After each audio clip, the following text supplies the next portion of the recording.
Website traffic coming from search engines isn't what it used to be, and that's going to change the way radio stations have to think about their website.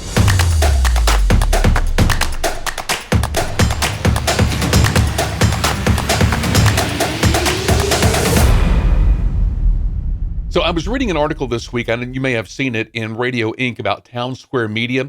One of the things that they talked about is that the traffic to their website has dropped quite a bit since search referrals have gone down. That's across their entire network of all their radio stations. That's actually something that we can start to see a lot more of as more people get their answers directly from Google and these other AI tools that show summaries of information rather than pointing their click to a website somewhere. Now, for years, a lot of website traffic came from people who were searching for things: local news, weather, local events, contests, all kinds of stuff. Now, more and more of those answers are just showing up without the listener ever visiting your website. So the question that radio stations need to start asking is, it's not how can we get more search traffic, which we covered that last week. It's about how can we get someone straight to our website on purpose. Now, that's a completely different mindset, and that one that you control the keys to. Now, like I said, we recently talked about making your content appear in AI searches. Now, that is still very relevant. Don't think that we're just bypassing that, because you still want your content to appear in those AI search results. But today's conversation is about getting listeners directly to your content without them searching for anything, giving them a purpose. So you actually need to do both of these. You have to make your content good for search engines and, to have your content show up in those results. But you also need to get people to your website specifically. And the great news is that our industry is actually perfect to handle this shift of what's happening, because we're awesome at promoting things on air and social media and stuff like that. Now, before we get into all that, one of the first things that every station should look at is this: your website needs a job. It's not just a place for your stream and where your contest rules sit and that sort of thing. It needs to be something that the listeners expect to go to frequently. What gets them there tomorrow and the next day and the next day and the next day? The station websites that tend to do the best online are not the ones that try to be everything to everyone. Those actually get lost in the shuffle because they're actually competing with everyone else. The TV stations and the major market news organizations and stuff like that. All right. So the ones that really excel have actually become the go-to place for a very few things that only their audience cares about, even if their audience has moved out of town or out of the coverage area. All right. So this is really one of the easiest ways to start to make your website the home base for everything that you talk about on air. That's one of the key things is you're intentionally putting everything on the website that you're talking about on air. Every recurring feature that you mention on air should have some sort of a place on your station website every single time. This could be birthdays and anniversaries, swap shop, community calendar, local sports schedules, closings and delays, contest entries, podcasts, listener photos, obituaries, on and on and on and on and on. Anything that you talk about on air needs to be on the website in some form or fashion. Now, I'm not going back to that. You need to be everything to everybody. I'm talking about the things that you're excelling at on air and that people actually tune in for needs to be on your website as well. And when talent and your promos remind listeners to go check out our website for this, they don't have to search for it. They know exactly where to go. So they don't have to go to Google and say, where do I get local obituaries or my local swap shop or anything like that? They know yourwebsite.com is the place to go. So there's no reason to go and search for that. And another big one is giving people a reason to check your website even when nothing big is happening, like those features that you're talking about on air. Even when there's nothing really big happening, like, I wonder if anybody's giving away something on Swap Shop that I might be interested in. Let me go check it out on the website. Even if you've missed the show live when it aired. All right. So direct traffic grows when you have a website that becomes useful every single day, not just when there's a contest, not just when there's like a major news story or anything like that. We're talking about becoming a daily habit. And that could be a daily event listings, local weather, closings, local scores, a short morning news recap. A lot of stations are doing those. Weekend things to do, job listings, community announcements. None of this stuff is flashy, but it keeps people, it's actually the kind of stuff that people come back for. I mean, obituaries is one of the the biggest traffic draws for stations to actually put obituaries on their website. I know.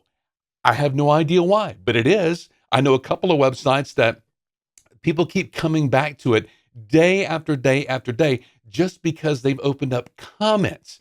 And some of the spirited comments that people post on there is what keeps people coming back. I wonder what they said about so and so. Let me go check that out. So, that kind of user generated content is actually what's keeping people coming back to that website day after day. And something else that I think stations overlook is that websites are really good at things that social media is bad at. Social media is great for interruption. Websites are better at organization. That means that some of the most valuable pages on a station website might not even be posts at all. They're resources. And this goes back to what we talked about last time about, your homepage might not be the most popular page on your website. It might be event calendars or election info, storm updates, festival guides, your high school sports schedules, business directories, job boards, and that sort of thing. So AI can summarize information. Facebook can show posts, but when someone needs something specific, they still want a place that they can go to and find it fast. And that's something that we need to train our listeners into making our website a daily habit. And another thing that helps a lot is making the website feel like it belongs to the listeners. Search traffic is passive. But fans, they're intentional. They're going to seek out, okay, I haven't checked out the website in a couple of days, so let me go back there and see what I've missed. Now, if someone feels connected to the station, they're much more likely to come straight to that website more often. And that can come from the simple things like behind the scenes posts, exclusive giveaways, personality blogs. Yes, personality blogs, listener polls, photo galleries, local artist features, podcast extras, that sort of thing. And so it doesn't mean that you have to come up with more content, really. It means that the content needs to feel like it's for your audience, not for search engines, but it's for them, because when they can, or they can feel that connection, that emotional response makes them want to come back time and time again. And this next one is huge. If search sends fewer people to your website now, you're going to need to find ways to bring them back yourself. That's where email and push notifications and that sort of thing really comes into play. And it's going to be incredibly important. We're talking about like morning emails, weekend event emails, breaking news alerts, closing notifications, contest reminders, new podcast alerts, score updates that appear on your mobile device. If you don't have, you really don't need a huge staff to do all this. You just need to do it consistently enough where your listeners expect it. And another thing that I always recommend is picking one or two things that your website can be known for. Not 10 things, just one or two. Maybe your station becomes the best place for local news or for high school sports or the most complete community calendar, the fastest storm updates, the best local music information and concert listings, swap shop listings, obituaries. Direct traffic comes from being the default place for someone For something, not for everything, because like I said, those sites get lost trying to compete with everybody else, the TV stations and all this other jazz. All right, so and don't forget about seasonal pages too. We've talked about evergreen and seasonal pages before. Some of the best returning traffic comes from things that come back year after year after year.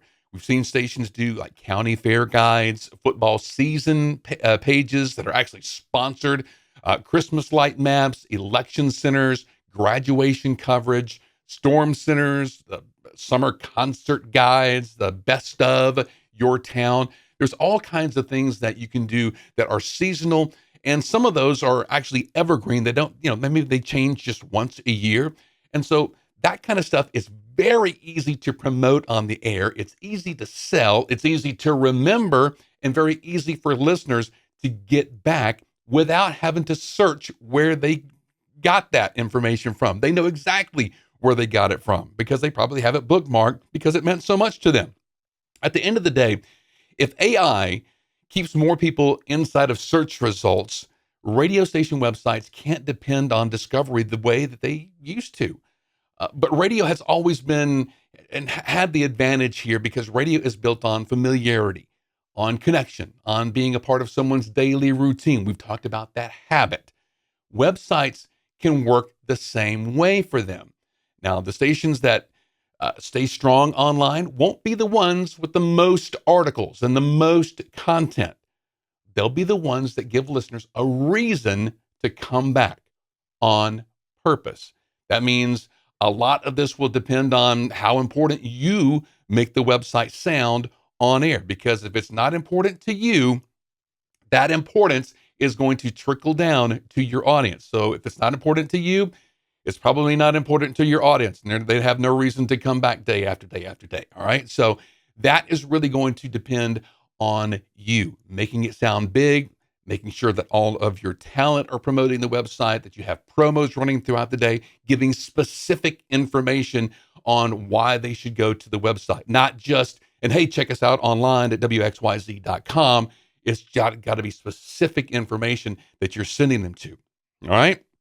Hopefully this information has helped you. If your station website isn't doing what you need it to do anymore, or you're starting to maybe think about a change, reach out to us at skyrocketradio.com because this is the kind of stuff that we absolutely live for. All right. So hopefully this information has helped you this week. Be sure to like, subscribe, and share this content out with your radio colleagues.